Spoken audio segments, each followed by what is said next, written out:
Welcome back to my channel. আশা করি সবাই ভালো আছেন। আজকের ভিডিওর টপিক মাসিক বন্ধ করার তাবিজ। তবে এটা শত্রুতার জন্য কেউ প্লিজ করবেন না, কারণ মাসিক বন্ধ করলে মেয়েদের বা মহিলাদের অনেক সমস্যা হয়। যাই হোক, যাদের পিরিয়ড অনিয়মিত মানে 7 দিনের বেশি হতেই থাকে, মানুষ দুর্বল হয়ে পড়ে, তার মাসিক বন্ধ করার জন্য এটা প্রয়োগ করতে পারেন।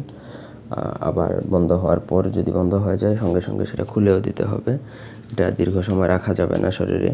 আবার যদি শত্রুতা করেও করতে চান তাহলেও করতে পারেন।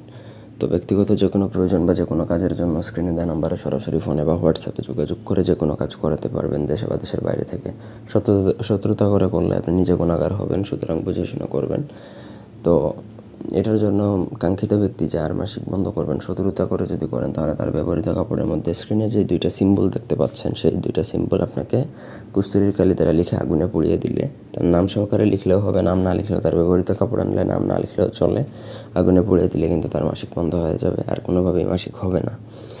আর দ্বিতীয় নিয়ম হচ্ছে, যাদের মাসিক হতেই আছে কিন্তু কোনোভাবেই পিরিয়ডটা থামতেছে না, তারা ভোজপত্রের মধ্যে কস্তুরী কালি দ্বারা এই নকশা লিখবেন, অথবা নিজের ব্যবহৃত কাপড়ের মধ্যে এই কস্তুরী কালি দ্বারা এই নকশাটা 2টা লিখে বা 2টা সিম্বল লিখে কোমরে ধারণ করবেন। মাসিক বন্ধ হওয়ার 3 থেকে 4 দিন পর এই নকশাটা খুলে নদীতে বিসর্জন দিয়ে দিবেন। সেটা সাথে রাখবেন না। দীর্ঘদিন সাথে রাখলে আপনার পিরিয়ড হবেই না, তখন আপনি নিজে সমস্যায় পড়বেন। নকশাটা খুলে ফেললে আবার স্বাভাবিকভাবে পিরিয়ড হবে।